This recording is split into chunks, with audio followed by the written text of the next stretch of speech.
Surat yang kedua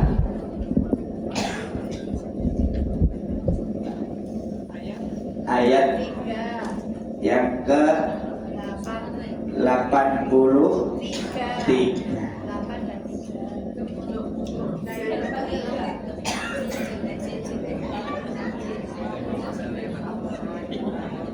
Ya. Surat yang kedua ayat 83. Ya. Ya. Sudah ketemu, Bu? Ampun. Pada ayatnya pendek. Hah? Kok belakangnya saja?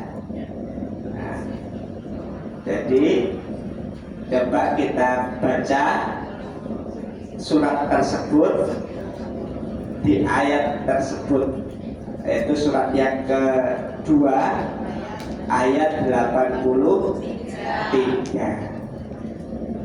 A'udzu billahi minasyaitonir rajim.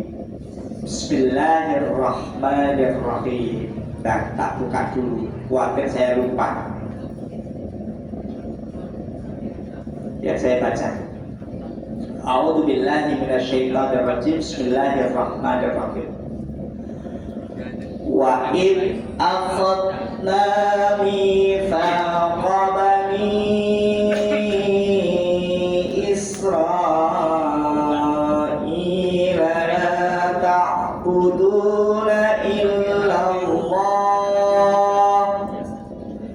la ta'buduna illallah wa bil walidaini ihsanan wa dzil qurba wal yatama wal masakin wa qulu lin-nasi husnan wa aqimus salata wa atuz zakata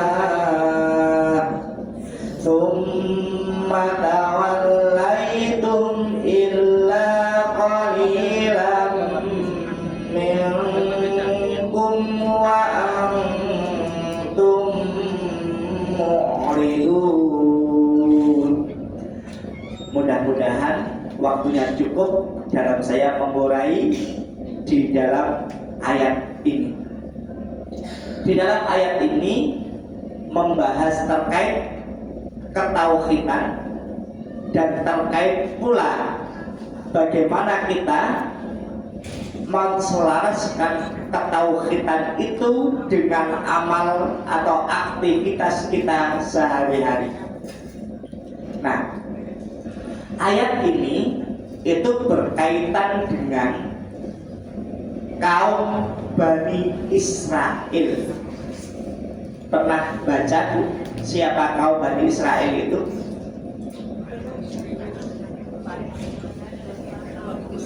Pernah baca, Bu? Nah, jadi kaum Bani Israel itu adalah kaum yang kemudian ada atau nenek moyangnya adalah Nabi siapa? Bani Israel, Nabi Yakub, nenek moyangnya. Nah, di situ. Jadi nenek moyang. Jadi Yakub itu adalah apa ya? Semacam apa ya? Ya nenek moyangnya, jadi sumbernya, leluhurnya, nah betul. Nah, itu kaum Bani Israel.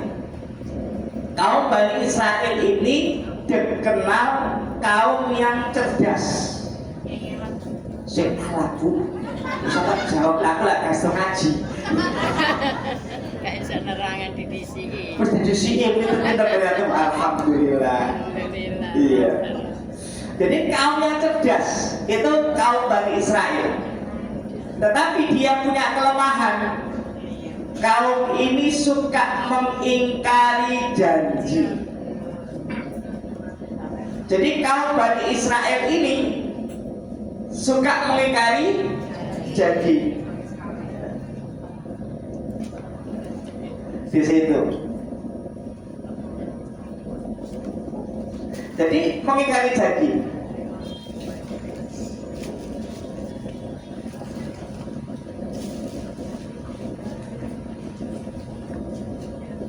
Nah, jadi seperti itu. Mengingkari janji. Oleh karena itu, mari kemudian kita ambil pelajaran.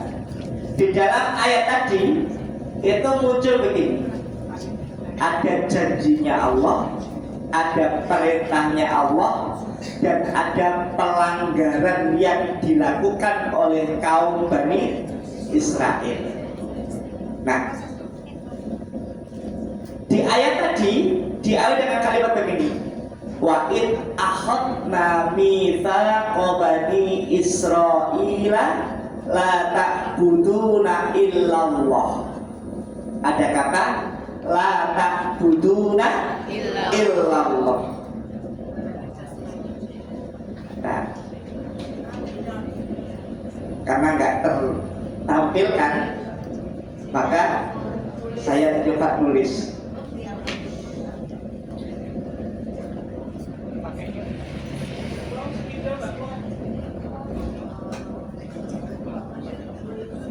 Jadi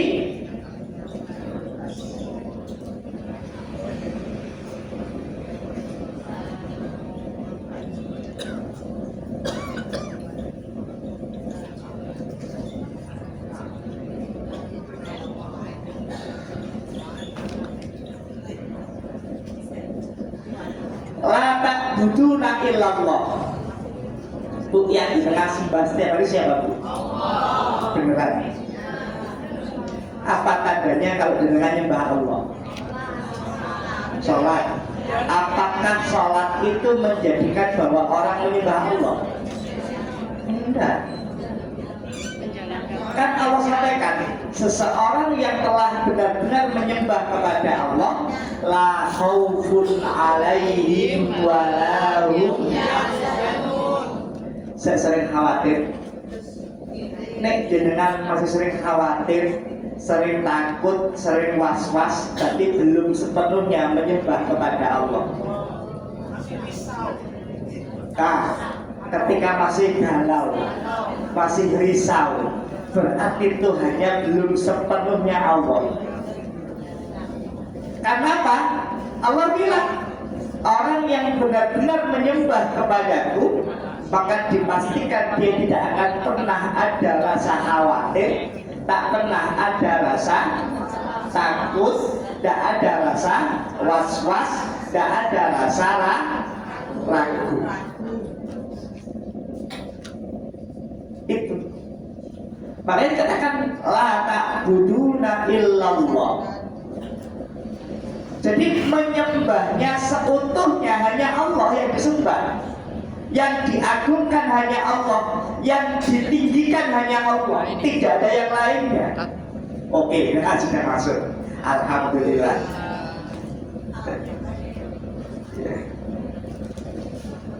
Nah, terlihat Bu ya. Nah, terkait dengan kata la ta'buduna illallah, maka ada kalimat berikutnya. Inilah tauhid tadi. Apa itu tauhid? Tauhid itu mengesahkan Allah dengan segala hal.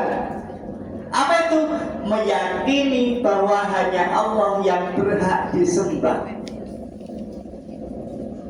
Bu, jenengan khawatir gak dapat makan, berarti siapa yang disembah? Bukan, mau khawatir kok. Berarti materi yang diagungkan. Padahal dikatakan mengesahkan Allah dalam segala hal. Apa itu? Meyakini bahwa hanya Allah yang berhak disembah. Gak ada lagi. Tidak ada lagi. Yang disembah adalah Allah. Dan segala yang ada di dunia ini adalah ciptaannya Allah. Bahwa segala sesuatu yang terjadi adalah kehendak Allah semata. Berarti sudah tidak cari kambing hitam di situ. Jadi kalau ada kejadian sudah tidak nyalakan siapa-siapa. Cukup yang dikatakan adalah qadarullah. Masya bisa Bu? Saya. Nah, jadi yang dikatakan la ta'buduna illallah, tidak menyembah kepada Allah, artinya bermakna tauhid. Apa tauhid? Mengesahkan Allah dalam segala hal, termasuk penyembahan. Meyakini bahwa hanya Allah yang berhak disembah. Saya ulangi lagi, hanya Allah yang berhak disembah. Bagaimana ketika ada seseorang di depan seseorang yang dihormati, dia menunduk, dia simpu. Kau bilang ngesot gak enak, simpu. Iya, ojo ngesot lah, kak api kalimatnya. Bersimpu itu terjadi pada kebiasaan adat istiadat orang Jawa, terutama di keraton. Nah, kalau niatnya adalah penghormatan, bukan pengagungan, maka ini kemudian masih bisa ditoleransi. Tetapi ketika simpuh tadi adalah dimaknai pengagungan, ini yang bersinggungan dengan ketauhidan. Tetapi ada yang mengatakan bersimpuh itu sesuatu yang berlebihan. Ini maka di masyarakat itu terbelah pendapatnya. Di masyarakat itu ada banyak berbeda pendapat. Maka kita wajib untuk apa? Arif bijaksana untuk memahami pendapat-pendapat yang muncul. Tak perlu ikut kontroversi, tak perlu ikut memperkeruh sesuatu yang mungkin kita tidak menguasai hal tersebut, sehingga akan justru menimbulkan kekacauan. Maka dibutuhkan kearifan, dibutuhkan kebijaksanaan kita untuk mensikapi setiap isu yang terjadi. Kenapa?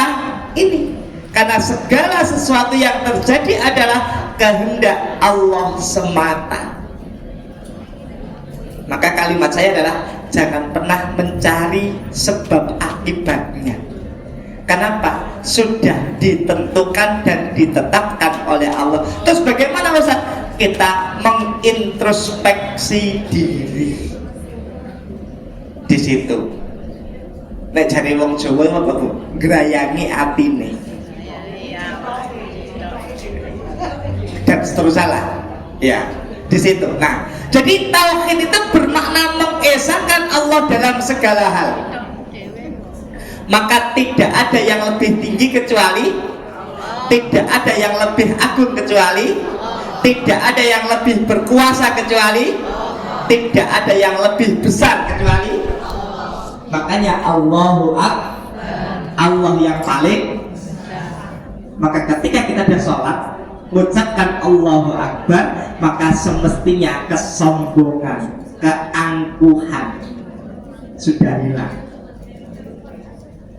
Ketika kita sudah sujud, sudah ruku, nek sandali hilang, wis gak marah-marah.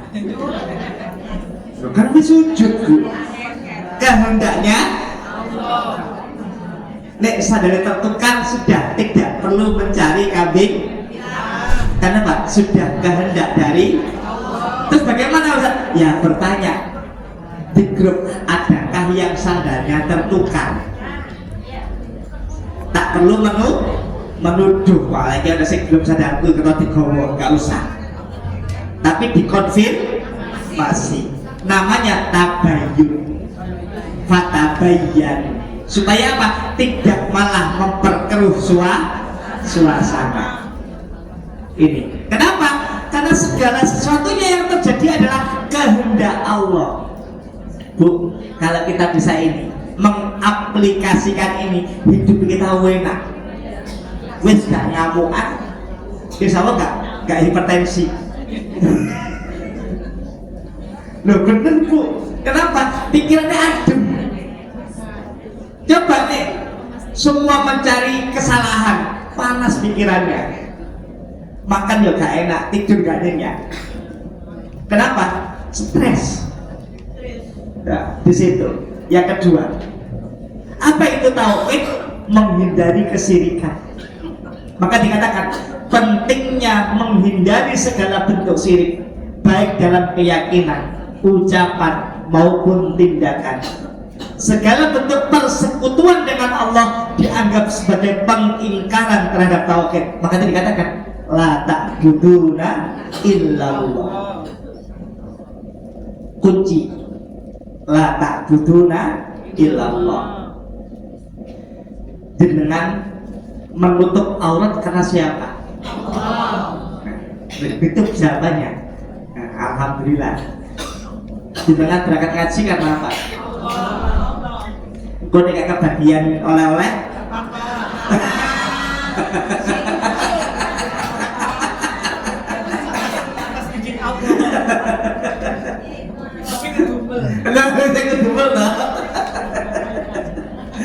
Masya Allah. Timas udah lusu, lugu ngarep, ternyata kakak bagian. Oh kamu mau ya? Ikhlas.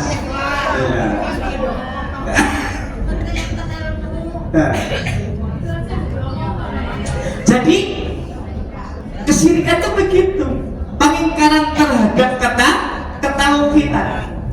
Maka tadi la ta'buduna illallah, menyembah kita hanya kepada Allah, tidak kepada yang lainnya. Maka nikmatilah kehidupan yang ada. Syukurilah setiap tetesan nikmat yang Allah hamparkan di alam raya ini. Karena segala sesuatu yang kita butuhkan telah tersedia. Sudah atau belum Bu? Sudah ya? Udah tersedia? Sudah. Tapi kudu seimbang hidup kita. Masih ingat materi saya 3 pekan yang lalu tentang apa Bu? Keseimbangan. Apa yang perlu diseimbangkan? Kehidupan di mana? Dunia dan akhirat. Akhirat dulu apa dunia dulu? Akhirat dulu baru dunia. Supaya kita dapat keduanya, apa yang mesti kita lakukan? Ya kan? Berbuat wa ahsin kama ahsanallahu ilaika. Karena Allah telah memberikan yang terbaik untuk diri kita. Maka syukuri apa yang Allah beri. Ya.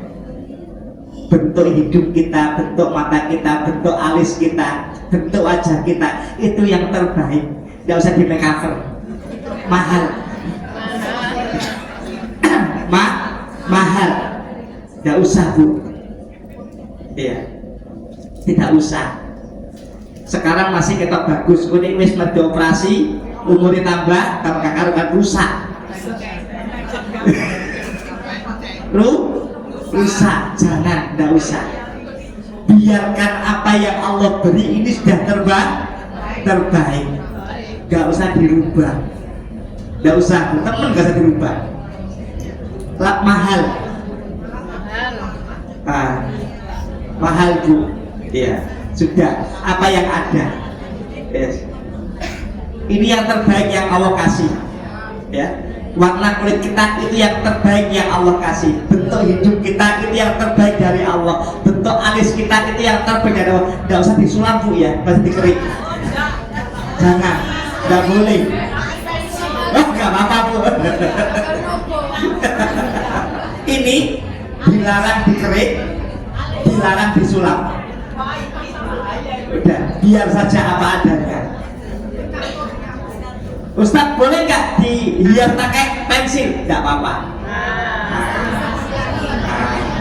Nggak oleh ditato Bu yo. Jangan ditato. Nggak boleh. Di situ. Ternyata bulunya nggak rata, disulap, nggak perlu.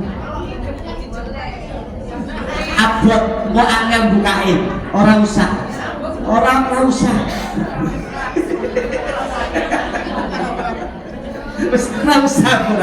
Ini yang terbaik yang kamu kasih. Beda gitu ya. Gak usah dirubah-rubah.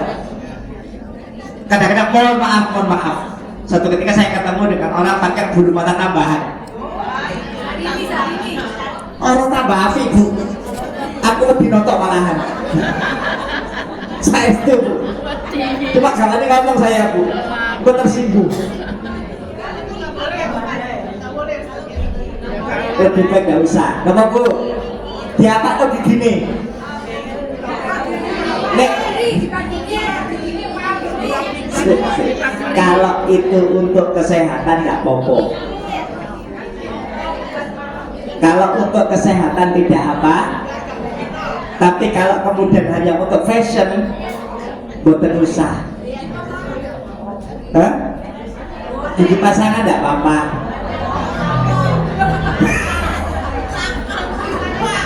Nggak apa-apa bu. Nggak apa-apa. Takutnya loh, ya Allah.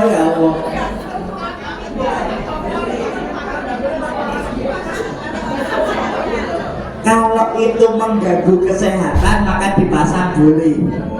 Kalau tidak mengganggu tidak usah. Tidak usah.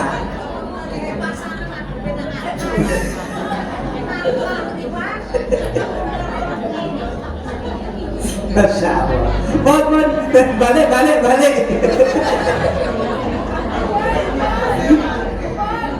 Jadi wa ahsin kama ahsanallahu ilaika. Apa yang Allah beri sudah terbaik, tidak usah dirubah. Itu bagian dari kita mengagungkan Allah Subhanahu wa ta'ala. Ya, saya pernah cerita kalau nggak salah. Mungkin tadi kakak juga saya. Suatu ketika saya ketemu dengan dokter kecantikan. Saya diundang ke rumahnya seorang dokter ini. Nah, dokter ini pas menangani pasien. Saya tanya, dok, tadi pasien apa? Itu Ustaz, pasang benang. Maksudnya dok? Ya, di sini Ustaz dipasang benangnya. Nah, saya tanya, dok, apa kok ngerti you know, itu fungsinya apa dok? Ya supaya pipinya nggak turun. Ya adikku. Nah, kok berarti Gusti Allah kok dilawan? Si ulang terus ditanya. Terus tak tanya, dok, kalau seseorang itu dipasang benang di pipinya, adakah pantangan doa? Ada Ustaz. Apa Ustaz? Dok, satu, tidak boleh ketawa terbahak-bahak. Dua, tidak boleh tidur miring. Coba, tersisa tidak bu? Tersisa. Enak ini, negunya kawater. Gak pakai benang bu ya? Iya. Mesti tidur miring kaoleh, negunya kaoleh banter-banter. Menurut lawan loh bu, mahal ternyata. Nah, pasiennya datang itu kenapa? Dia kelepasan, dia salah tidur, akhirnya apa? Benangnya putus, maka dipasang lagi. Ya Allah. Coba. Nah, ini yang datang baik dari Allah dirubah-rubah itu lebih apa? Iya bayar. Nah, kalau perawatan harus dirawat bu, supaya suami dengan senang. Nek kumpus-kumpus ya kan senang bu.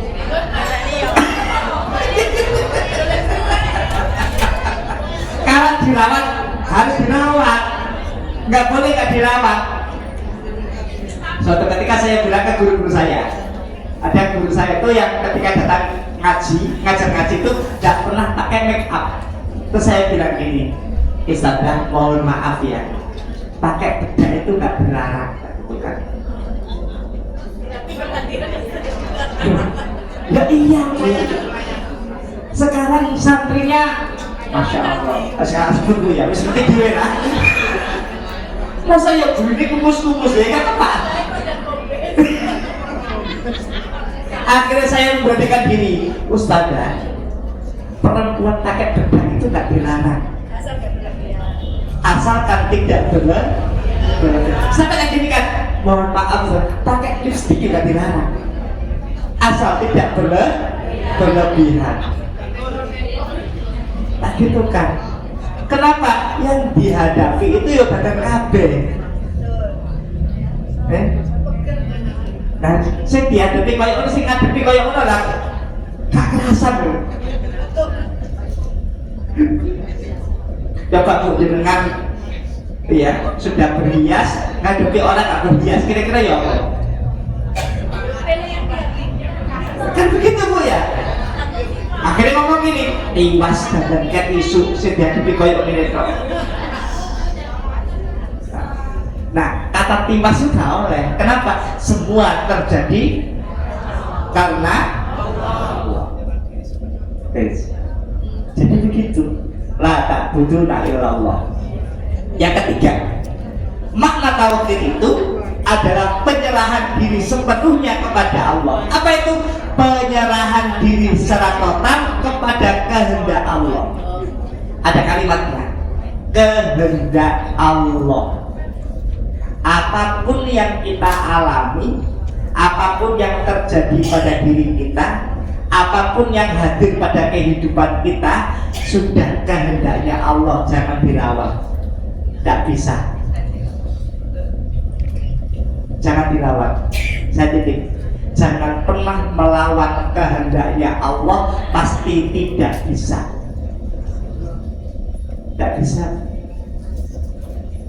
Dengan masak, ternyata gasnya habis, maka cukup diem, langsung berangkat ke toko untuk beli gas. Tidak perlu ngomong, tidak perlu walah, mesti ngisu tak pikir enak, tetap kasih nggak boleh. Kita tidak akan pernah bisa melawan kehendaknya, tidak akan pernah bisa. Kenapa?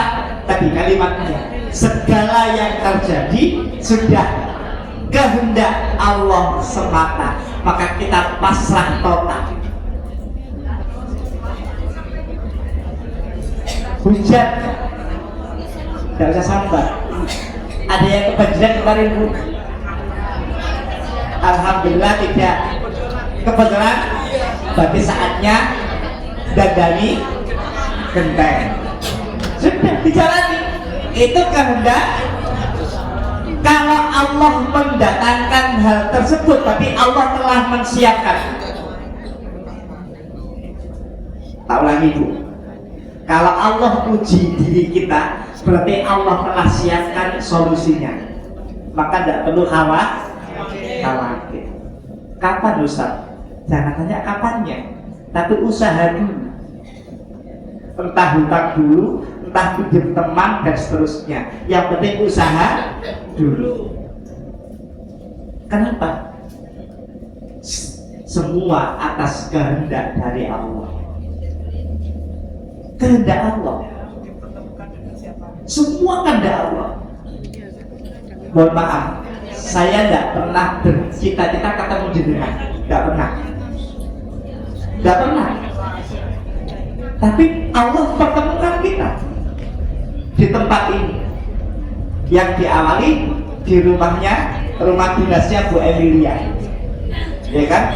Dulu 30 orang, 40 orang di sana, ya kan?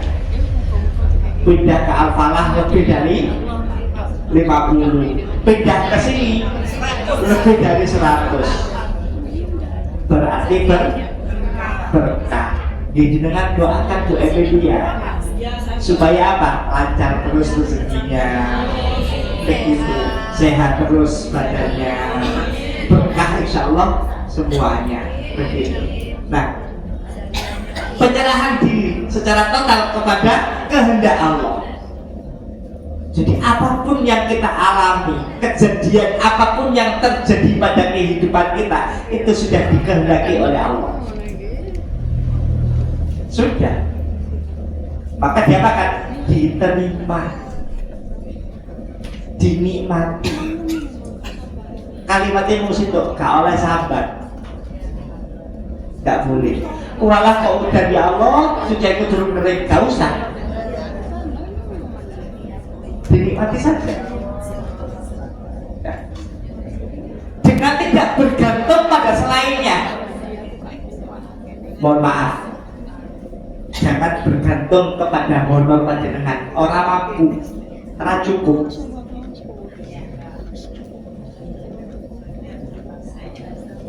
Nah iya. Betul Bu. Atau jenengan yang pensiunan. Iya. Jangan pernah bergantung dengan uang pensiunan. Yakin gak cukup? Yakin terus.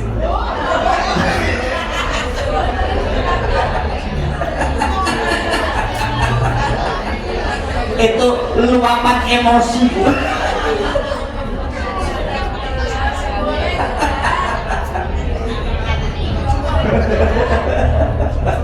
Jadi kalau kita maaf di antara penjenengan yang dapat pensiunan, orang cukup, yakin. Apalagi yang nggak punya pensiunan Bu.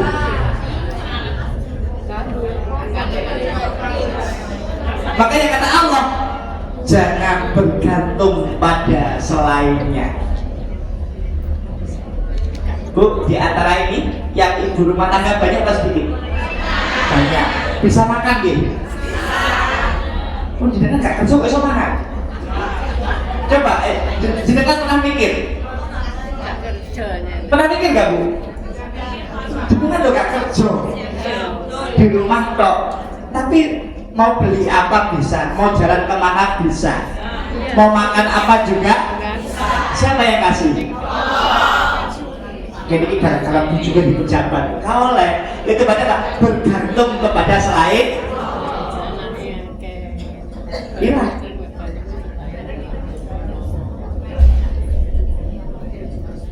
Nah itu dia. Bisa jalan-jalan, bisa beli sesuatu, bukan karena suaminya bekerja, bukan. Kalau Allah tidak izinkan, tidak bisa bekerja.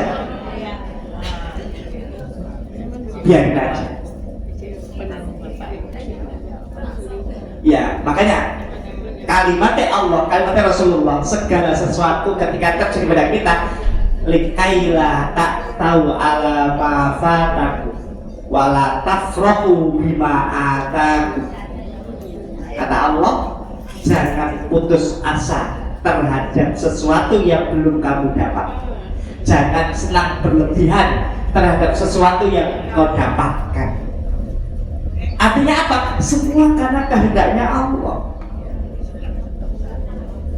Masya Allah, qadarullah itu. Iya, qadarullah, rezeki suami dilancarkan Allah.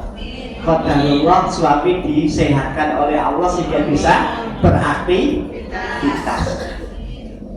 Bu, kok baru lagi Bu mobilnya? Masya Allah, Allah izinkan beli mobil. Bu, kok bisa renovasi rumah? Masya Allah, karena Allah izin. Iya, Bu juga jadi pejabat bahkan bisa bangun rumah. Silakan. Hilang. Tauhidnya hilang. Hangus. Akhirnya apa? Kesombongan yang muncul. Maka kapan dari kita sampaikan, berlimpahnya nikmat menjadikan seseorang, masih ingat ya? Maka hati-hati ketika panjenengan diberikan kenikmatan yang luas oleh Allah, hati-hati, itu peringatan. Kalau jenengan lalai, sudah tergelincir, yang muncul apa? Kesombongan, keangkuhan. Di situ akhirnya apa? Hari-hari ketika mau beli pesan marah-marah, dilap, bolak-balik, pagi dilap, siang dilap. Kenapa? Dia lalai, merasa harta jadi adalah segala-galanya. Nih, saya rasa juga. Jadi suatu ketika kendaraan saya ditabrak sama orang. Istri tanya, ya apa kendaraan nih? Tepos. Terus gimana? Ya wis gak mau tepos. Gitu kok ya? Iya. Terus dia pak Nonek aku. Sudah tepos. Gak apa-apa ya? Gak apa-apa. Kan masih bisa jalan. Ketemu teman. Cak, mobilmu kok bisa kabeh tandanya dipakai.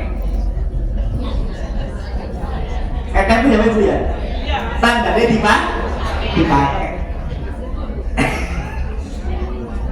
Saya takut akhirnya cegah, terus gak terus dong. Sudah katanya lah, bukannya lagi. Kenapa besar? Karena dipakai. Berarti manfaat. Karena perintahnya Allah ketika engkau punya kemampuan dan dapat kesempatan gunakan sesuatu yang bermanfaat. Itu pun. Toko kendaraan ditaruh di rumah, cuma dilatih tiap hari. Terus dia apa? Mau bandir?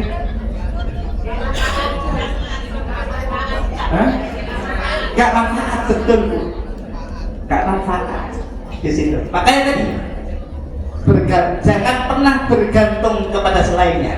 Maka dikatakan menjalani hidup dengan penuh kesadaran bahwa segala sesuatu berasal dari Allah dan hanya kepadanya tempat kembali. Kita tidak punya apa-apa. Sekitar 1 bulan yang lalu kalau nggak salah, saya menangani jenazah. Saya nggak ngerti ternyata jenazah ini punya jabatan yang banyak dan kaya raya. Tapi masya Allah, keluarganya ruwet. Keluarga ruwet. Ya Allah, kayak gitu.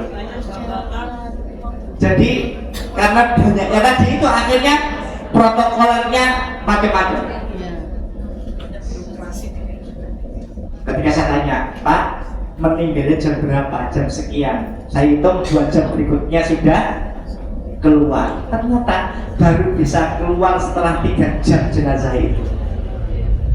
Saya pengen, wah ya Allah, katanya orang kaya bisa menyelesaikan administrasi gak mari-mari.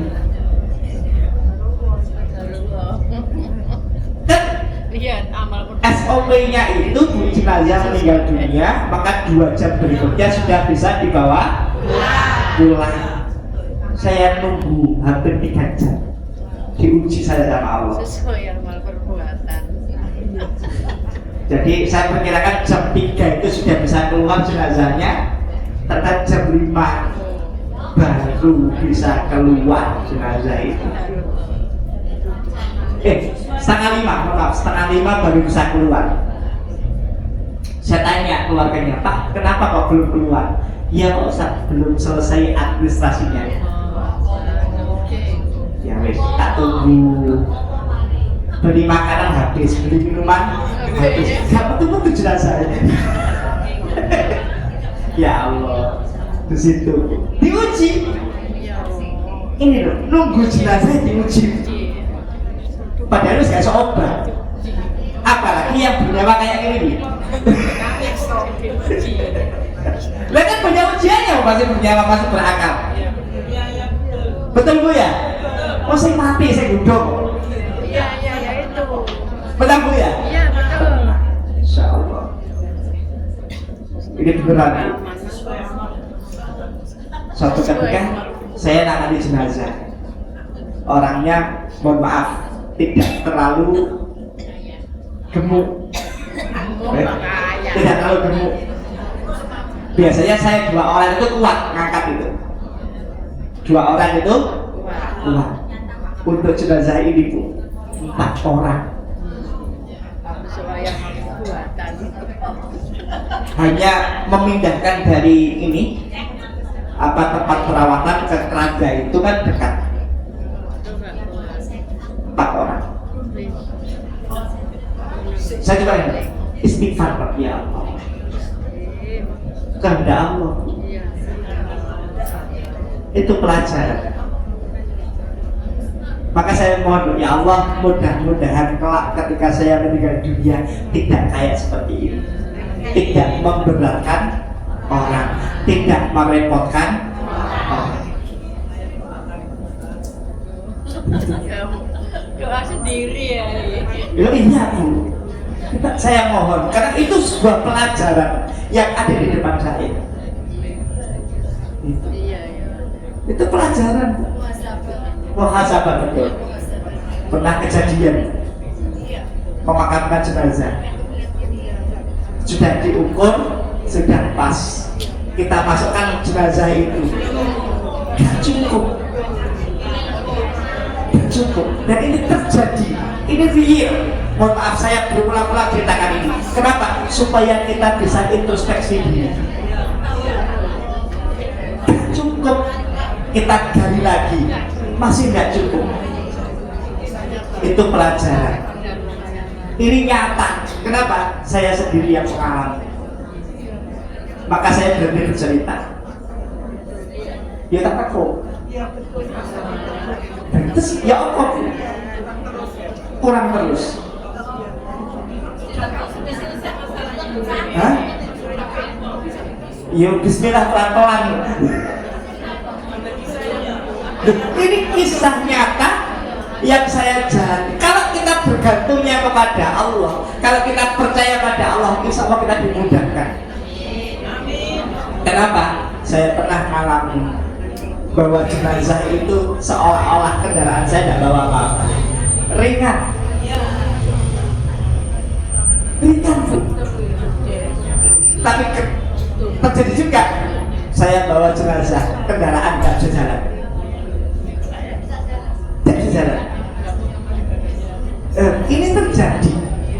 Makanya kenapa kemudian yang utama adalah ketauhidan? Karena tadi semuanya karena Allah dan akan kembali kepada Allah. Itu yang keempat, apa itu makna tauhid? Melakukan ibadah dengan keikhlasan. Semua amal ibadah yang dilakukan bukan karena pamer atau mendapatkan pujian, tetapi semata-mata karena Allah. Inna sholati wa mahyaya. Para ibu sekalian yang dirahmati oleh Allah. Nah, jadi ayat ini, surat Al-Baqarah ini, jadi surat terpanjang dan dia adalah surat Madaniyah. Karakteristiknya diturunkan setelah Nabi Muhammad hijrah. Surat ini menjadi pedoman kehidupan umat Islam. Nah, di dalamnya apa? Mengandung hukum, kisah inspiratif atau aturan kehidupan bermasyarakat. Ya. Nama Al-Baqarah berasal dari kisah sapi betina Bani Israel yang penuh dengan hikmah.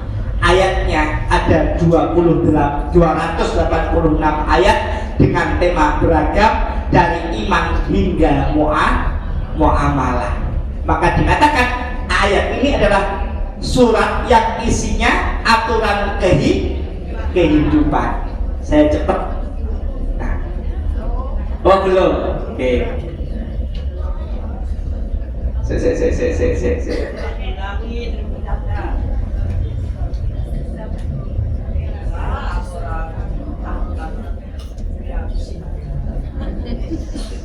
Oke, sudah. Kalau kayak dituturi saiki wis sombong. Sudah Bu. Oke. Ya silakan. Apa Bu?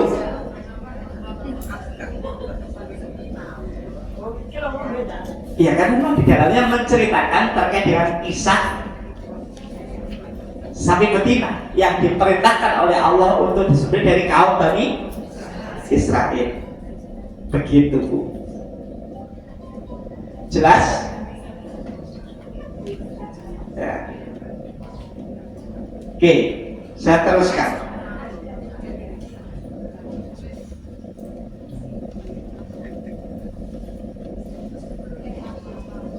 Sudah? Oke, saya teruskan. Para ibu sekalian yang dirahmati oleh Allah Subhanahu wa taala. Nah, tadi kan saya katakan ayat ini itu selain berkisah terkait dengan ketauhidan, ini juga berkisah terkait dengan janji Allah kepada kaum Bani Israel. Nah, itu ada beberapa perjanjian. Allah mengambil perjanjian dari Bani Israel di bawah bayang-bayang gunung yang megah. Kenapa kemudian Allah menjadikan ini? Ini supaya kaum Bani Israel sadar bahwa Allah itu maha kuasa. Yang kedua, fondasi agama itu apa? Janji untuk bertauhid dan berbuat kebaikan sebagai ajaran ilahi. La ta'buduna illallah. Maka di bawah ini perjanjian itu bukan sekedar ritual, melainkan komitmen spiritual yang mengikat hati dan perbuatan. Maka kalau kita kembangkan syahadat kita, itu adalah komitmen spiritual kita yang mengikat hati dan perbuatan kita. Jadi kalau seseorang sudah bisa dan paham akan dua kalimat syahadat, insya Allah hidupnya nyaman. Kenapa? Yang diagungkan cuma satu, yaitu Tuhannya cuma satu, Tuhannya cuma, sehingga apa? Melayani banyak Tuhan itu susah. Betul apa tidak, Bu? Maka cukup melayani satu saja, nggak usah akeh-akeh ruwet. Orang atasi. Makanya la ilaha Tuhan kita Esa. Siapa? Tidak ada Tuhan selain Sinto aja gak mampu apalagi akeh. Terbu ya. Maka syahadat itu tidak sekedar hanya ucapan, tetapi itu adalah komitmen spiritual kita. Yang mengikat adalah mengikat hati kita dan amal kebaikan kita. Itu syahadat. Maka dikatakan di ayat ini janji untuk bertauhid dan berbuat kebaikan sebagai dasar ajaran ilahi. Itu yang harus kita pegang. Nah, jadi seperti itu.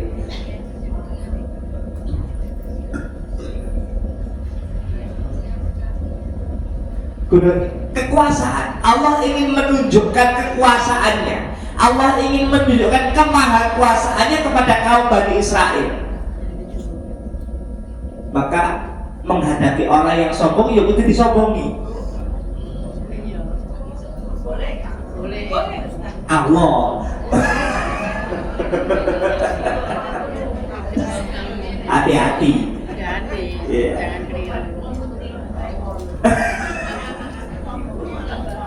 Itu. Nah, jadi begitu. Nah, makanya perjanjian itu tidak sekedar ritual, tapi komitmen spiritual. Komitmen. Nah ini perjanjian di bawah bayang-bayang gunung, momentum bersejarah ketika Allah meneguhkan janji dengan Bani Israel di kaki Gunung Sinai ini untuk menunjukkan kemahakuasaan Allah. Ya, ini ilustrasi saja, Bu ya. Ya, ini ilustrasi. Ya, ilustrasi. Berikutnya, apa isi perjanjiannya? Ini. Jadi yang terdapat di dalam surat Al-Baqarah ayat 83. Yang pertama apa? Tauhid murni. Apa itu? Jangan menyembah selain Allah. Pondasi keimanan yang kokoh.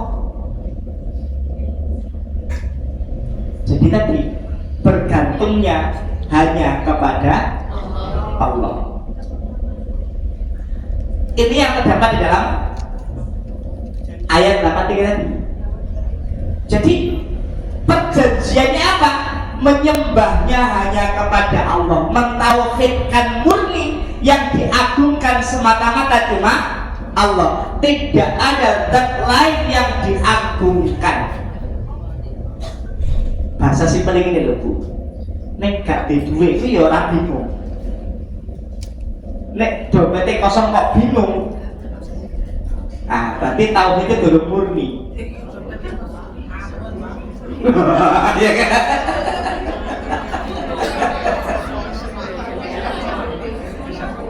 Saya ulangi Bu ya, saya ulangi.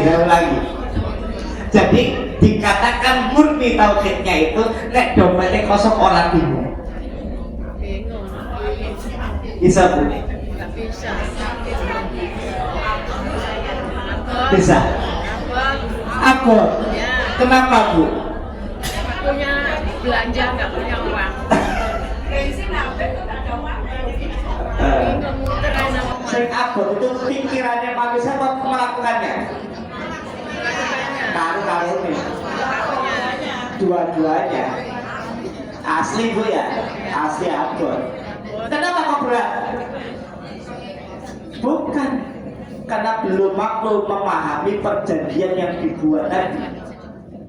Kan kita sudah berjanji. Apa janji kita? Asyhadu alla, yang saya bersaksi tidak ada Tuhan selain Allah. Bergantungnya kita kepada siapa? Allah. Kalau kita tidak punya duit kok sedih, berarti kita bergantung pada apa? Pada Allah nggak kuat. Pada sedang kehendaknya Allah utang mana? itu cara lain. Kehendak Allah utang. Kan sudah Allah yang ngatur. Saya balik. Dengan kalau sholat, di sholat itu kita kan baca surat Al-Fatihah. Ayatnya gini, Alhamdulillahi Rabbil Alamin. Apa artinya? Segala puji bagi Allah, Tuhan semesta. Paham maknanya? Paham. Kenapa makna itu? Segala Kok bersyukur? Kok pasrah? Kehendak Allah. Saya pernah nyampaikan dulu sudah. Kehendak Allah. Ayah. Jadi itu ungkapan pujian bahwa segala hal yang kita butuhkan, segala hal yang kita harapkan, itu nantinya Allah yang akan menyediakan. Kenapa? Allah itu Rabbun. Apa itu Rabbun? Allah yang maha mengatur, Allah yang maha menjaga, Allah yang maha memenuhi. Kalau dompet kita kosong, siapa yang memenuhi?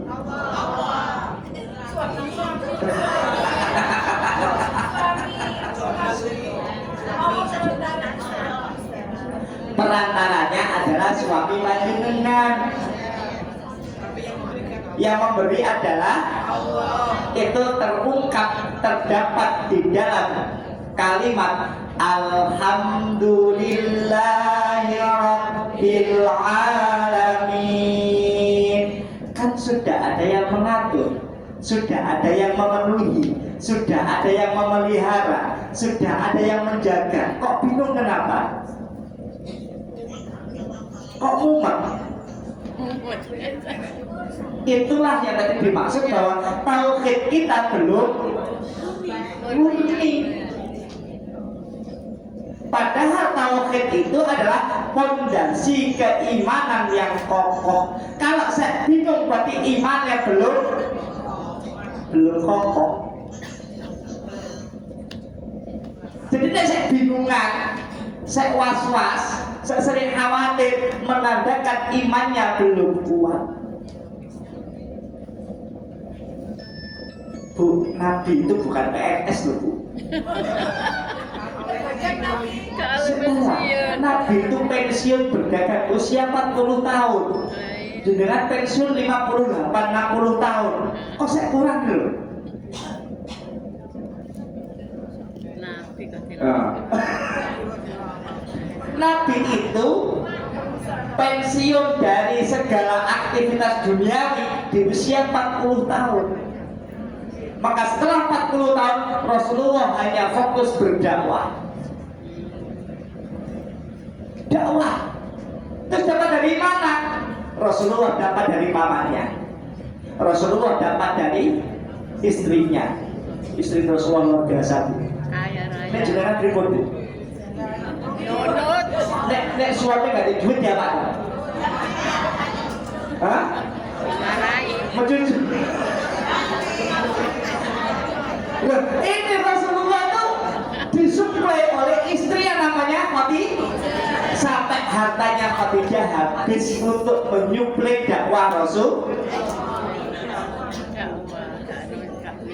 Dengan begitu Bu, Gak disanggup. Bu, dengan begitu, Betul. nek wis kecekel tangan Bu metune angel. Angel. Itu banyak pertanyaan kayak ini BPK. Oh enggak ya? Di audit. Ini pakai sampe nih kok entek dijawab wae. Pertanyaannya akeh. Loh, itu Rasulullah. Didukung oleh siapa? Didukung oleh istrinya namanya Khadijah. Kenapa? Karena murni tauhid, yakin sama Allah. Rasulullah tidak meninggalkan harta kepada keluarganya. Ketika Rasulullah dan para sahabat kumpul, ditanya masing-masing, wahai umat, berapa banyak harta yang akan engkau taruh untuk jalan Allah, jalan Allah? Umar bilang, 50%-nya ya Rasulullah, aku infakkan di jalan Allah. Timbalah Abu Bakar, wahai Abu Bakar, berapa banyak harta yang akan kau sedekahkan di jalan Allah? Abu Bakar bilang, seluruhnya ya Allah, ya Rasulullah, aku berikan untuk Allah. Rasulullah tanya, wahai Abu Bakar, apa yang kau tinggalkan untuk keluargamu? Abu Bakar bilang, yang aku tinggalkan adalah Allah dan Rasulnya. Kita bisa oh ya Allah, masukkan aku ke dalam surga Firdaus. Iya. Nek sedekah milik Bu sing awalan dhewe, kota-kota. Wis elek paling cilik. Paling cilik. Nole paling cilik. Nole paling cilik Bu ya? Ya. Ya Allah. Jamaah di sini ada begitu? Ada. Ada apa nggak ada? Ada. Hah? Ada. Ada. Ya Allah. Padahal Allah tuh bilang, lan tanalul birra hatta tunfiqu mimma tuhibbun. Dari pecahan rupiah yang jenengan punya mana yang paling disenangi? Merah. Nek bikin vaksin Ibu. 5.000. Merah. Bu, sing bikin vaksin Ibu. Hah? Oren.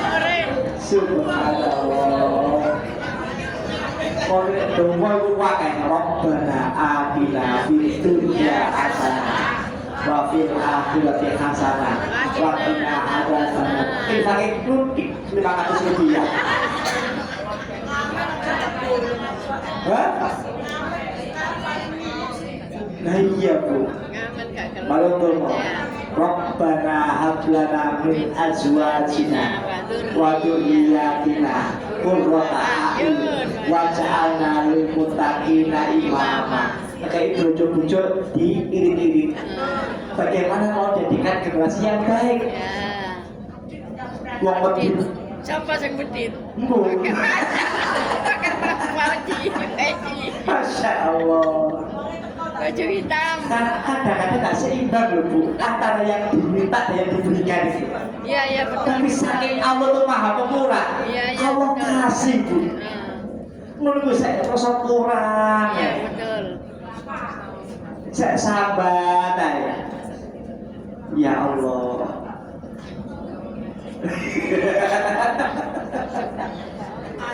Kan kata aku bersama di sini. Masya Allah. Jadi ini kalau seseorang itu fondasi keimanannya itu kuat, insya Allah sukses dunia, sukses akhirat. Amin. Begitu Bu. Sukses dunia, sukses akhirat.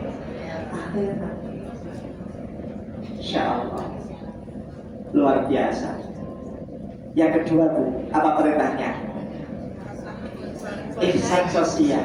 Apa itu? Berbuat baik kepada orang tua, kerabat, anak yatim, dan orang. Bu, orang miskin itu banyak. Orang yang tidak dapat makan itu juga banyak.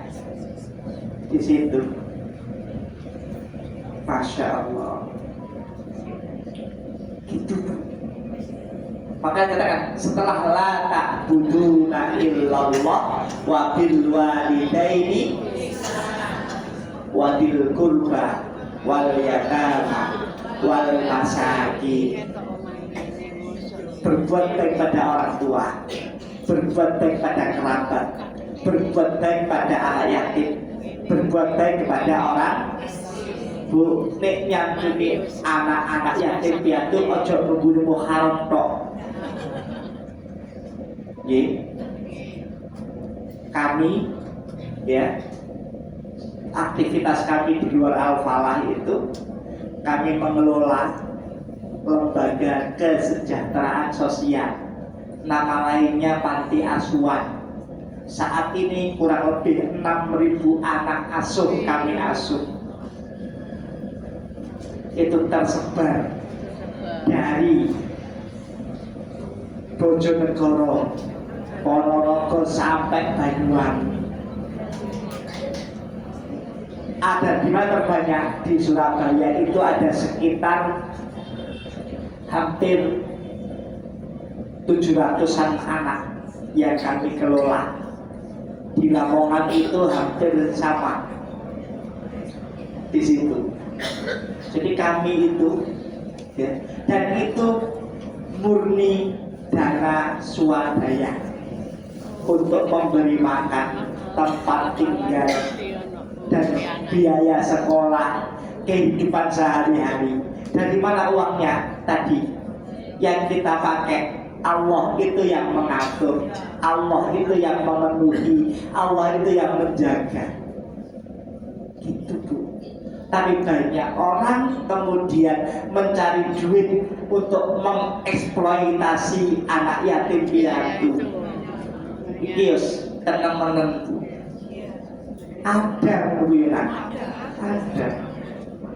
Jadi sampai saya ingatkan ke teman-teman saya yang mengelola, itu saya ingatkan, pilih kita ini ngelola anak yatim piatu, maka pastikan setiap akad yang datang kepada jenengan akadnya jelas. Kalau ada orang yang bersedekah, ada orang yang berinfak, tanyakan infaknya, sedekahnya untuk siapa. Kalau itu untuk yatim piatu, jangan diotak-atik uang itu. Tapi kalau untuk sedekah, dibebaskan kita untuk mengelola, maka itu jauh lebih mudah kita untuk mengelolanya. Begitu. Yatim. Makanya yang diperintah tadi ihsan sosial. Maka dikatakan iman saja kurang, maka aplikatifnya adalah ihsan ini. Ada dia bagus imannya, tidak berbuat syirik, tapi kalau orang tuanya gak akur. Ada Bu? Jangan ya, jangan, betul, jangan sampai kita melakukan hal tersebut. Walaupun toh orang tua kita sudah tiada, jangan lupa untuk berbuat baik. Jangan, minimal jangan doakan dalam setelah sholat kita. Di situ nek mampu dengan sedekah atas nama beliau, ya. Nek mampu ya dengan berangkatkan umroh atau haji kalau belum pernah haji atau umroh. Begitu badal di situ. Nah, kenapa ada perintah tadi ihsan sosial kita kepada orang tua, kepada kerabat, anak yatim, orang miskin. Yang ketiga apa? Wa qulu linnasi husna. Perkataan mulia. Mohon maaf hari ini kalau jenengan lihat anak-anak kita, anak-anak itu SD, SMP, SMA, mereka kadang kumpul karo kancane. Wis nama-nama hewan muncul kabeh.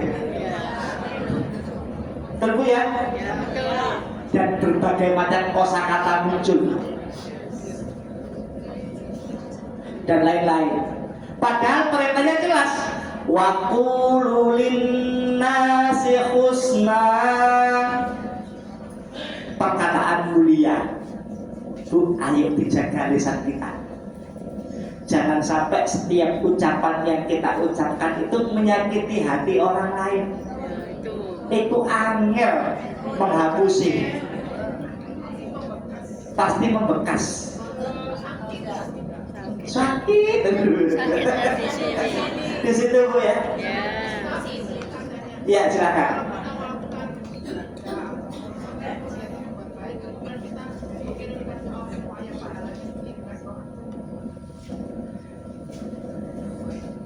Gini, tidak ada pahala yang dikirimkan tanpa konsepnya. Jadi bukan pahala yang dikirimkan, tapi ada 3 hal yang pahalanya masih terus ngalir. 1. Sedekah jariyah. 2. Ilmu yang bermanfaat. 3. Anak yang soleh yang selalu mendoakan. Kalau kita ingin agar pahalanya terus mengalir kepada orang tua kita, maka doakan saja. Doakan. Perintahnya doa. Hati-hati nak lihatnya. Tidak usah diniati mirip doa. Tidak usah. Mendoakan. Perintahnya Allah dan Rasulnya doakan. Urusan pahala itu urusannya Allah. Sudah. Jadi tidak ada pahala yang dikirimkan. Kenapa? Wa alaisa lil insani illa ma sa'a. Seseorang itu akan mendapatkan hasil dari apa yang ia kerjakan. Nah, tadi itu kekhususan. 3 hal tadi itu kekhususan. Sejatinya orang yang telah tiada udah terputus semuanya, finish, udah gak dapat apa-apa lagi. Tetapi Allah dan Rasulnya masih ngasih keleluasaan 3 hal tadi. Dan 3 hal itu adalah dilakukan semasa masih hidup. Jadi kalau sekarang di rekening jenengan masih banyak, segera keluarkan. Waduh. Pikirnya dirubah, dikeluarkan untuk sesuatu yang bermanfaat. Dan mesti sedekah. Saya itu mohon maaf. Nanti yang direkam ini mohon ini nggak dimasukkan. Jadi kami itu di kantor. Ketika merancang anggaran, itu kan muncul ada apa namanya? Nek ngomong sisa nggak enak. Ngomong sampai yo nggak enak. Intinya ada dana yang masih tersedia. Ya, sampai dikatakan ini. Dana ini jangan dibiarkan mengendap. Koyok korone nyimpen dana sing akeh. Ini kami di kantor Bulunake. Nah, di situ. Sehingga apa? Uang yang kami kumpulkan dari infaknya para santri ya akan kita manfaatkan kembali. Satunya apa? Insya Allah kita akan buat tempat, tapi agak jauh di Medokan, tempat ngaji. Jadi kan Al-Falah itu diamanai tanah kurang lebih luasnya 420 meter persegi. Nah, ini sedang kami urus perizinannya. Mudah-mudahan kelak kalau udah jadi dengan ngaji di sana nggak apa-apa. Oh, lo ya kan protes? Kan sudah Allah. Jadi gini maksudnya gini. Kalau di sini kan terbatas karena mau dipakai Jumatan. Nah, di sana kan ya rodok longgar mengatakan Jumatan, tapi dipakai kan? Kan begitu loh maksudnya. Nah itu pilihan. Itu pilihan. Kami menyediakan tempatnya. Untuk apa? Supaya nyaman ngaji. Gitu. Nah ya kan. Nek lama bu, nek arah ke sana ke Medokan itu banyak makanan yang bisa dilihat dan bisa dibeli. Ada makanan yang baru. Yang penting orangnya cukup. Nah ini opsional. Mudah-mudahan tahun depan sudah mulai bangun sehingga nanti kira-kira apa namanya ya setahun itu bisa Beda. ya. Saya ini saya sampaikan insya Allah mulai tahun depan kami akan bangun di sana untuk tempat ngaji ya, untuk tempat ngaji dan lain sebagainya. Karena memang kami diamanai tanah tersebut untuk dikelola. Dan luasnya 420 meter persegi. Iya. Oke, perkataan mulia, berkata baik kepada semua manusia tanpa pengecualian. Bu, mohon maaf. Kadang-kadang jabatan kedudukan itu menentukan ucapan. Tentu ya. Saya itu paling nggak senang kalau dibeda-bedakan ketika mengucap. Jadi contoh misalnya disediakan tempat duduk khusus dan sebagainya. Saya bilang nggak usah, kita itu sama. Tak gitu kan, kita itu sama. Jabatan itu apa sih, gak ada apa-apa. Tak gitu kan. Ustaz, di tengah pejabat rompoan. Kau nyapu lah anggota daerah.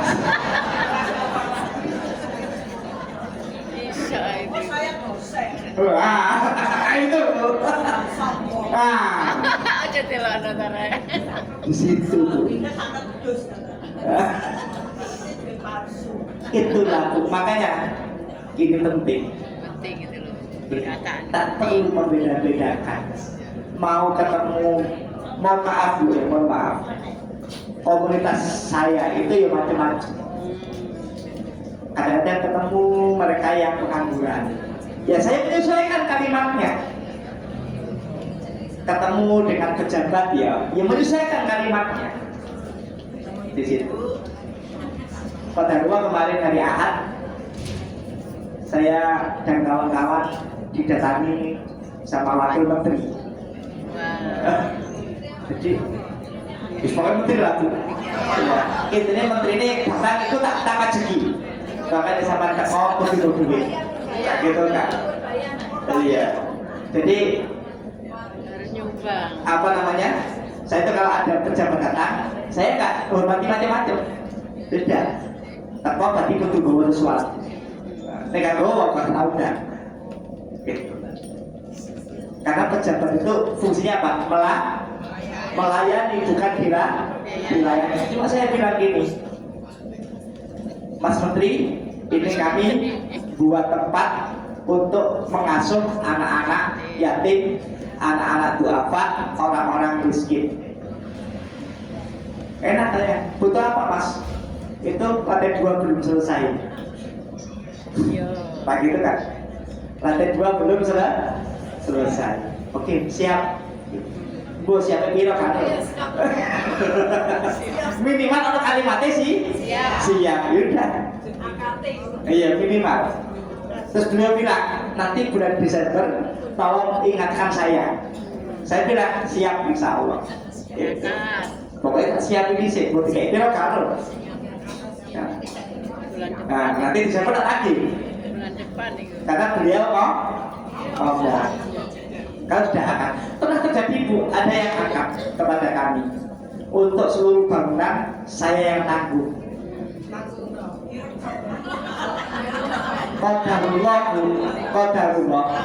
Qadarullah, seseorang ini kena musibah, seluruh isi rekeningnya habis. Isinya bukan puluhan juta, bukan ratusan juta, miliar putar lagi, bukan ember, miliar, isinya miliar, habis disisakan 100.000. Bayangkan Bu, itu kan karena kehendak Allah. Beliau berniat untuk membantu kami membangun tempat belajarnya anak-anak tadi, miskin, yatim piatu, apa tadi. Qadarullah, uangnya dicuri sama orang. Sudah niat, akhirnya kami tidak berani nagih, tidak berani mengingatkan. Kenapa? Karena sudah kehendaknya Allah. Alhamdulillah diganti yang lain. Qadarullah, tiba-tiba ada yang nelfon, Pak Ustadz, kusen yang dibutuhkan semua saya yang menanggung. Wah, itu baru. Alhamdulillah, sepekan lagi mau hadir kusennya. Ya, wis kami tidak berani tanya Bu, kasihan. Iya, belum gugur, cuma kami masih menunggu supaya nanti ada waktu yang longgar, kami akan sowan ke beliau. Kasihan Bu, di situ.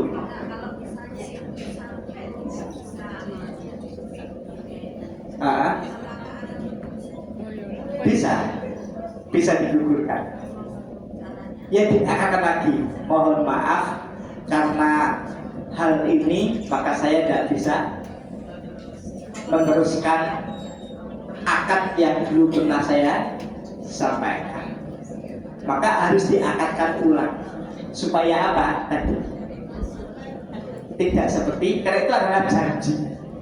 Dan janji itu adalah hutang, dan hutang itu akan menghambat seseorang untuk mendapatkan haknya ketika dia telah yakin. Gitu loh Bu.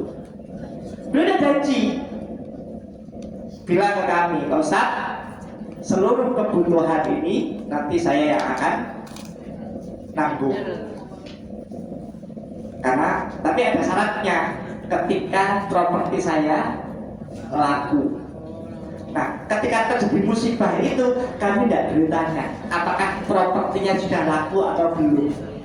Kenapa? Habis kehilangan miliaran uang tadi itu. Karena uang itu dipakai untuk usaha. Beliau ini pengusaha angkutan barang antar pulau. Bukan ekspedisi. Jadi dia bagian ngirim barang, tapi bukan barang, tapi ini alat berat yang dikirim itu, traktor dan kawan-kawan itu dia dikirim untuk di daerah Tambak di situ. Tapi qadarullah, uang untuk usaha tadi itu tinggal disisakan 100.000. Ya, di situ. Ya Allah, sudah ya sama Allah begitu. Tapi itu termasuk janji. Nah, mari sekali dirahmati oleh Allah. Ini berkata. Jadi kalau kita berkata, kalau kita berucap harus hati-hati. Maka yang kita ucapkan adalah sesuatu yang baik dan tidak boleh pilih-pilih. Kita menghadapi siapa sama ucapan kita. Oleh ngadepi pejabat kalimatnya halus, nuduh-nuduh, palsu. Nek ketemu konco biasa, iso volumene isine eko kabeh gak kok basi.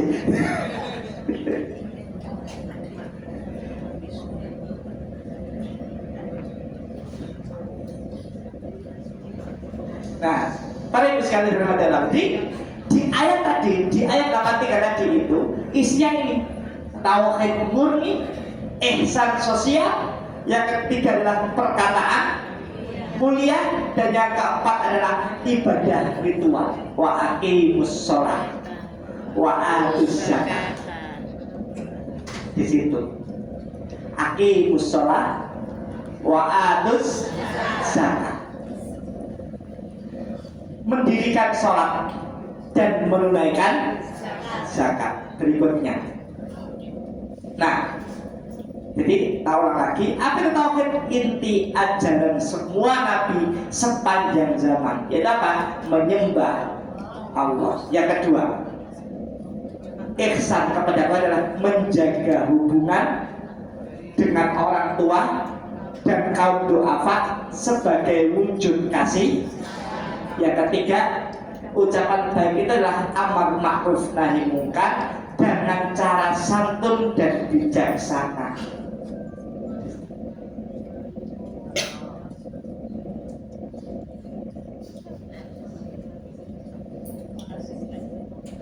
Yang keempat, sholat dan zakat adalah pilar ibadah vertikal dan horizontal, spiritual dan sosial ekonomi. Maka dikatakan Ibnu Katsir menegaskan, tauhid adalah fondasi yang tidak dapat ditawar, sementara perintah sosial menjadi bukti keimanan yang sejati. Jadi, mari menerima, ya nek mari nerima, aja digegem. Jangan, buka lagi supaya apa? Diisi lagi oleh Allah.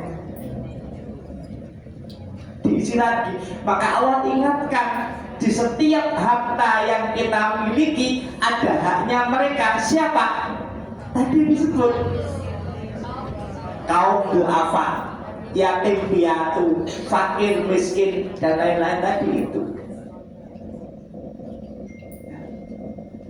Jadi kami concern di dunia sosial ini, concern betul-betul sejak COVID-19. Jadi saya mulai tahun 2019 itu concern untuk terjun di dunia sosial sampai sekarang. Di situ. Kenapa?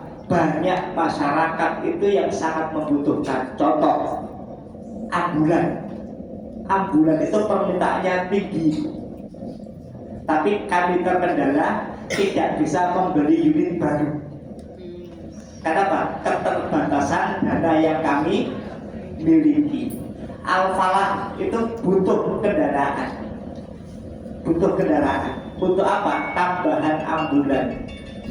Jadi kalau jenengan ada kendaraan nggak ngaku di omah, boleh dibawa ke Al-Falah. Tak ada ini ambulan. Manfaat. Iya. Bisa. Iya.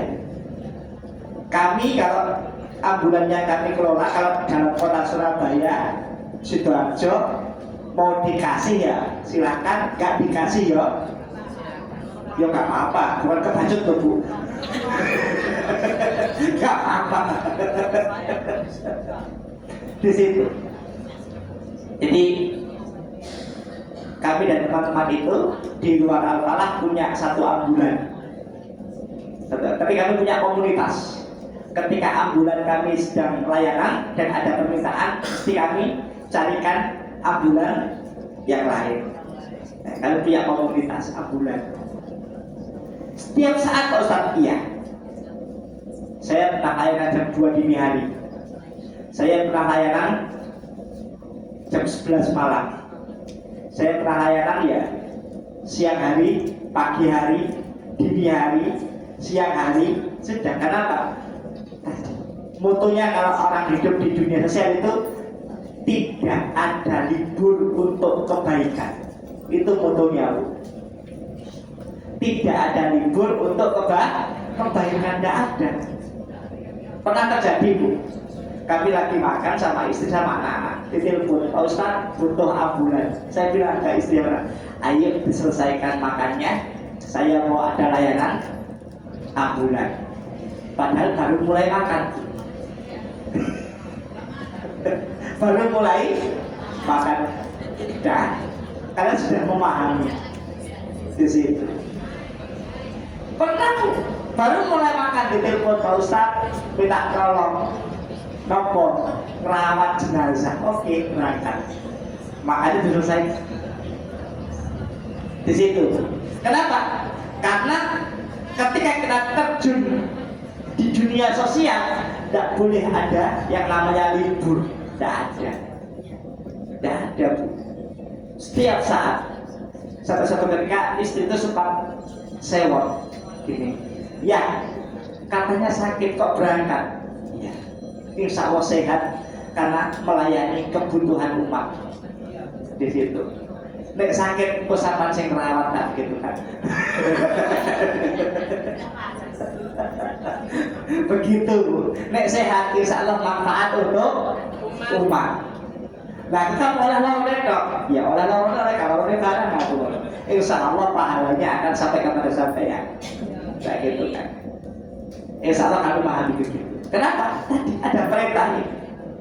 Jadi ketika kita berpondasinya tauhid dan kita mampu melakukan kegiatan-kegiatan sosial, maka itulah yang dinamakan keimanan sejati.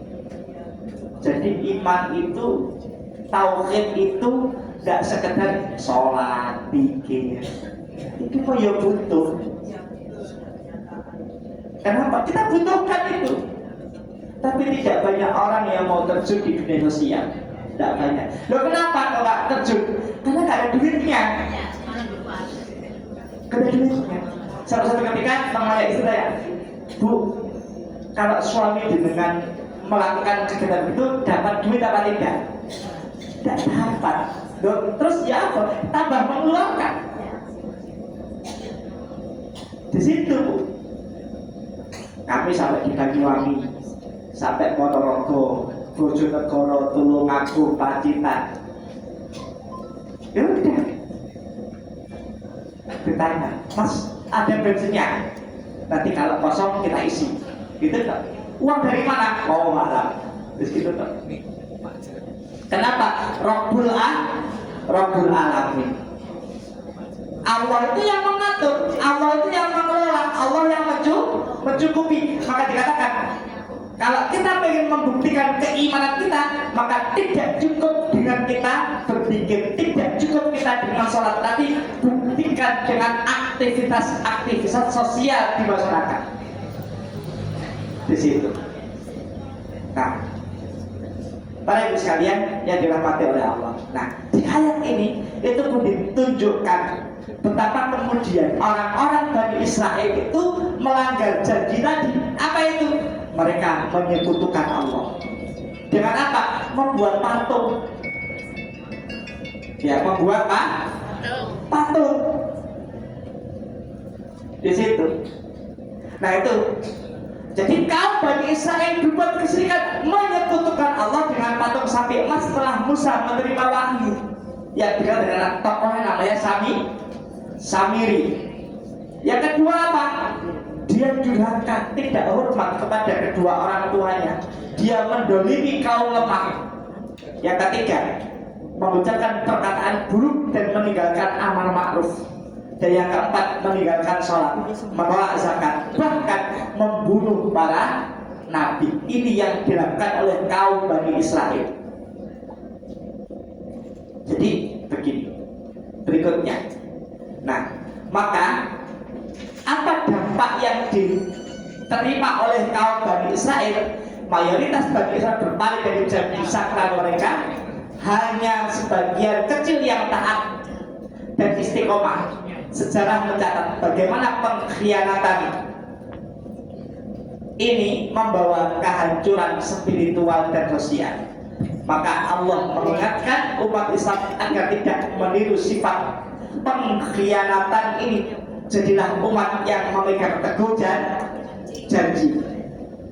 Nah, apa itu akibatnya? Kehilangan keberkahan dan petunjuk Allah, perpecahan internal dan yang berkepanjangan, azab dan hukuman sebagai konsekuensi pembangkangan di situ. Jadi seperti itu. Ini akibatnya. Kalau seseorang itu melanggar janji sumpahnya kepada Allah, apa? Hilang keberkahannya walaupun kaya raya. Yang kedua apa? Akan terjadi perpecahan. Kalau kita tarik dalam keluarga itu, tidak rukun suami istri, anak, mertua, orang tua, tidak rukun, tidak berkah. Yang ketiga, ada hukuman, ada azab yang tiba di situ. Maka ini yang taat itu sedikit sekali, sehingga taat wakil. Maka mayoritas kaum Bani Israel itu adalah melanggar janji, hanya sedikit sekali, illa qalila, hanya sedikit. Mereka banyak berpaling dari janji kepada Allah. Nah, ini pengkhianatan janji tauhid. Jadi ketika Bani Israel itu berpaling dari Allah, menyembah patung yang mereka buat sendiri, ini pengkhianatan kaum Bani Israel. Nah, apa yang bisa kita ambil dari kisah singkat ini? Ayo kita menjaga janji. Jadi penting bagi kita menjaga janji kepada Allah dan sesama manusia sebagai karakter mukmin sejati. Itu ya. Dua, ayo kita kemudian apa? Tauhid yang kokoh, menegakkan tauhid sebagai fondasi keimanan yang tidak tergoyahkan. Yang ketiga, kebaikan sosial, berbuat baik kepada keluarga, masyarakat yang membutuhkan pertolongan, tutur kata yang santun, berbicara dengan tutur kata yang baik, menghindari ucapan yang menyakiti. Yang kelima apa? Konsistensi ibadah, menjaga sholat dan zakat sebagai kewajiban spiritual dan tanggung jawab sosial. Kamu ya, pertanyaan yang simpan sebentar biar tak terputus. Nah, ini contoh implementasinya. Jadi hormat kepada orang tua, menghormati, melayani, mendoakan. Yang ketiga, peduli, membantu anak yatim, fakir, miskin melalui donasi, waktu dan perhatian. Ucapan baik, menghindari perkataan kasar, menyebarkan kebaikan di setiap interaksi. Ibadah disiplin, menjaga sholat tepat waktu, menunaikan zakat dengan ikhlas dan teratur. Ini contoh implementasinya. Saya akan cepat dikit. Sudah? Nah, apa yang kemudian ulama sampaikan begini. Penekanan utama dalam ayat ini adalah perjanjian yang kuat, komitmen yang mengikat antara Allah dan hambanya yang harus dijaga dengan sungguh-sungguh. Larangan syirik. Ini penekanan. Yang kedua apa? Kewajiban sosial, tanggung jawab terhadap sesama sebagai implementasi iman yang nyata. Jadi kalau di undang-undang negara kita, orang-orang yang terlantar, fakir miskin dipelihara oleh, faktanya adalah tidak semuanya. Maka disinilah butuh kehadiran kita sebagai masyarakat yang punya kepedulian untuk bisa membantu negara kita agar mampu menangani mereka, orang-orang yang membutuhkan. Larangan dan perintah. Apa larangannya? Larangan berbuat kesyirikan. Jadi kita dilarang menyekutukan Allah, adalah dosa besar yang tidak terampunkan tanpa taubat. Yang kedua, perintahnya adalah ihsan universal.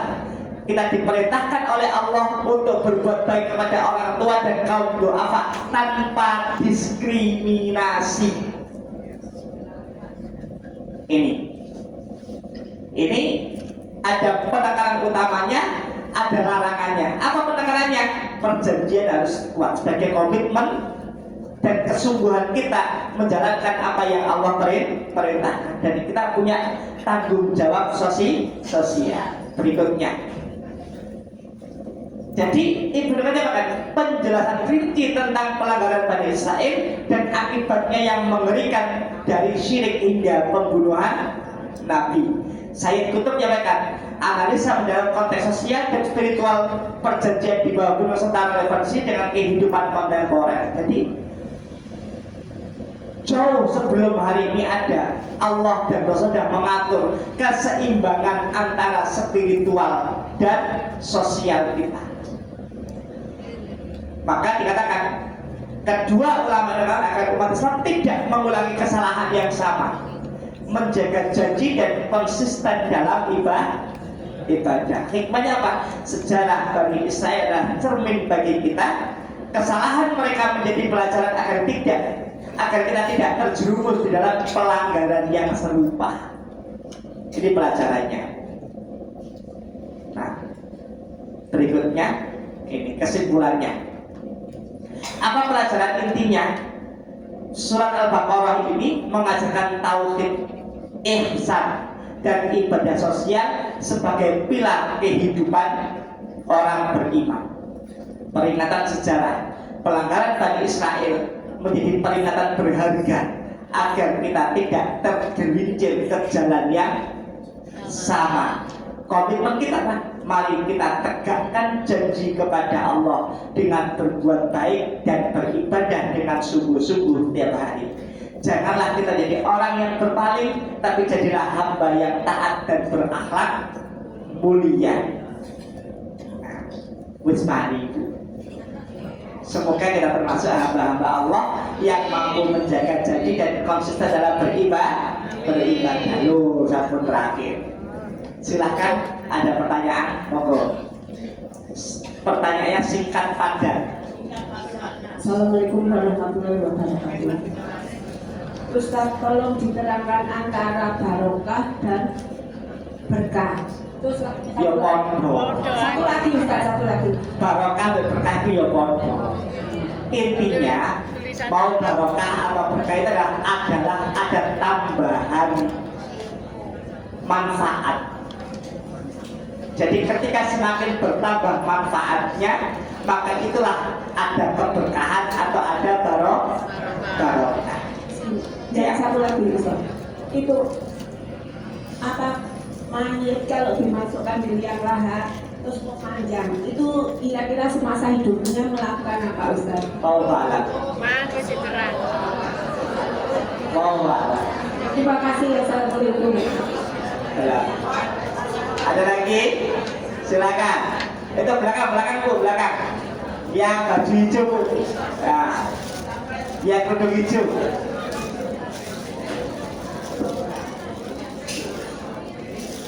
Assalamualaikum Pak Ustaz, saya mau tanya yang tentang Nabi istri beliau istri Khadijah sama kehidupan sekarang. Kalau sekarang kan suami kan tugasnya menafkahi istri. Nah, bagaimana itu implementasinya? Terus lagi yang tentang sedekah. Kan kalau di ajaran satu ada Pak Ustaz bilang sedekah itu kita keluarkan sebanyaknya, jangan takut tadi pasti diganti sama Allah, ya kan? Ada saudara saya yang menginfakkan rumah untuk jadi kayak musola gitu ya. Terus akhirnya kok sekarang dia tambah tidak punya rumah.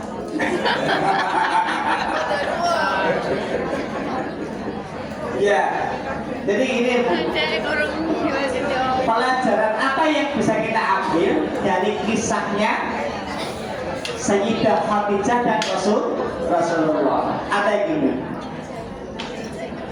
bahwa saling support antara suami istri itu penting.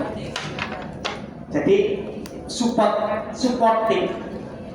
Nah, jadi kita berbeda nanti ketika pembahasannya adalah perkara nafkah. Ini support. Seorang istri itu mensupport kegiatannya suaminya. Supporting. Maka itu dicontohkan siapa? Dicontohkan oleh Khadijah. Jadi Khadijah itu mensupport luar biasa apa yang dikerjakan oleh Rasulullah, sampai harta bendanya, jiwa raganya ia berikan. Ini contohnya adalah supporting. Artinya apa? Seorang perempuan, seorang istri itu semestinya adalah perilakunya seperti apa yang ditunjukkan oleh Khadijah, supportingnya. Kalau jenengan punya support dana, ya kasih support dananya. Kalau jenengan punya support pikiran, ya pikirannya yang diberikan, tenaganya yang diberikan. Di situ. Artinya apa? Tidak kemudian saklek pada satu ketentuan tertentu, tetapi kemudian kita bisa mensikapi ketentuan-ketentuan ini dengan arif dan bijak seperti itu. Beda dengan ketika kemudian masuk pada ranah kewajiban dan hak. Tetap haknya harus ditunaikan, harus diterima, kewajibannya harus diberikan. Contoh, seorang suami berkewajiban memberi nafkah, harus. Adapun kemudian saat sang istri ketika telah diberikan nafkah kok diperuntukkan kepada yang lainnya, ya inilah namanya supporting tadi, kerjasama tadi gitu. Tetap itu diberikan, sedikit atau banyak, wajib bagi seorang suami, orang laki-laki memberi nafkah, tidak boleh tidak. Apakah kemudian Rasulullah tidak memberi nafkah? Rasulullah memberi nafkah. Kenapa ya? Disampaikan tadi. Tapi kemudian Khadijah mensupport dakwah Rasulullah, itu adalah hal yang lain. Kenapa? Khadijah adalah saudagar, konglomerat saat itu, kaya raya. Maka dia gunakan hartanya untuk mensupport dakwah Rasulullah Sallallahu Alaihi Wasallam. Begitu Bu ya. Dua. Nah, janji Allah itu gini. Di dalam surat Al-Baqarah itu disampaikan, orang yang berinfak itu seperti dia menanam. Seperti dia menanam. Maka dia akan memetik. Tetapi yang perlu diingat, harus ditata niatnya. Jangan sampai salah niat. Itu penting. Nah, Ustaz, ini kok habis berwakaf kok malah nggak punya apa-apa? Rumahnya habis. Bisa jadi ini bagian dari ujian yang Allah ujikan kepadanya. Mampu tidak ia menjaga ritmenya, konsisten menjaga keimanannya kepada Allah. Kalau dia mampu konsisten, maka Allah akan lipat gandakan. Kapan Pak Ustaz? Jangan ditanya kapannya. Kenapa? Butuh yang namanya kesabaran untuk menanti balasan dari Allah. Kenapa? Allah membalas itu bisa jadi dibalas di dunia, bisa jadi dibalas di akhirat, atau bisa jadi semuanya dibalas oleh Allah di alam akhirat kelak. Di situ. Jadi tidak ada yang sia-sia. Allah tidak pernah menghilangkan, tidak pernah mengabaikan sekecil apapun kebaikan yang kita jalankan. Tidak pernah. Di situ. Jadi begitu Bu. Nah, maka bisa jadi ini ujian yang Allah ujikan kepada saudaranya ibu. Maka pesannya, nasihatnya adalah bersabar. Iya, bersabar. Nah, di situ Bu. Ibu singkat padat. Ya, yang sudah ditanyakan tidak boleh ditanyakan lagi. Ya. Assalamualaikum warahmatullahi wabarakatuh. Waalaikumsalam. Mengenai janji, Pak. Oke. Tadi saya tertarik mengenai pengusaha tadi yang janji mau memberikan tapi ternyata habis. Ya, pertanyaannya? Pertanyaannya, bagaimana sikap beliau ini seharusnya berpikir apakah minta maaf atau nanti janji lagi kalau ada janji lagi atau seperti apa supaya takutnya ada azab gitu. Gini. Jadi janji yang telah diucapkan, maka seorang yang berjanji harus berusaha sekuat tenaga untuk menunaikan janji tersebut, menepati janji. Manakala ia tidak mampu menepati janjinya, maka ada kafarat, ada denda. Apa dendanya? Diantaranya adalah puasa 3 hari berturut-turut. Itu diantaranya. Jadi ketika kemudian ia tidak mampu menunaikan janji karena satu dan lain hal, maka dia terkena yang namanya kafarat atau denda di situ. Sudah. Kemudian minta maaf pada orang yang dijanjikan. Tidak, sudah, itu kafarat tadi sudah selesai. Yang kedua Pak, Ya. bagaimana kita sudah dengan ngaji-ngaji insya Allah berdoa supaya tidak sombong. Kemudian kalau kita menghadapi orang sombong seperti apa? Kalau menghadapi orang sombong diabaikan. Walladzi, jadi tidak sami'ul lagwa a'radu anhu. Jadi ini jenengan hadapi wong sombong dengan tinggal. Ya tinggal aja. Wes, gak usah direken. Nggih. Wes. Idza sami'ul lagwa a'radu anhu. Tinggalkan segala sesuatu yang tidak ada manfaat. Cukup? Oke. Apakah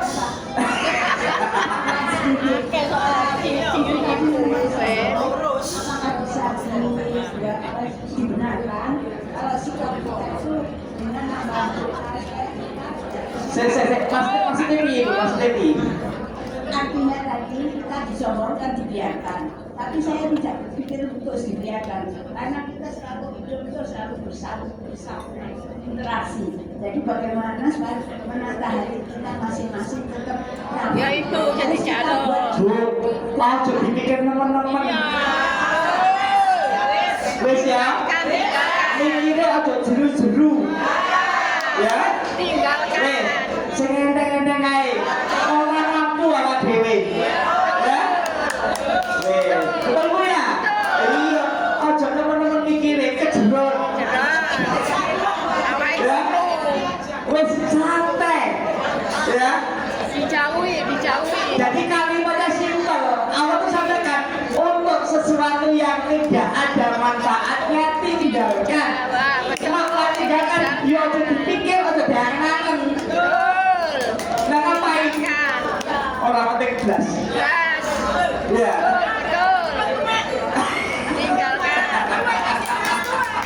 Oke Bu ya. Cukup ya. Oke. Masya Allah. Doa Pak, minta doa. Oke, sejenak kita tutup kali ini ya. Semoga apa yang kita pelajari, apa yang kita jalani saat ini diridhoi oleh Allah Subhanahu wa ta'ala. Ala hadhihi niyyah wa kullu niyatin shalihah. Al-Fatihah. A'udzu billahi minasyaitonir rajim.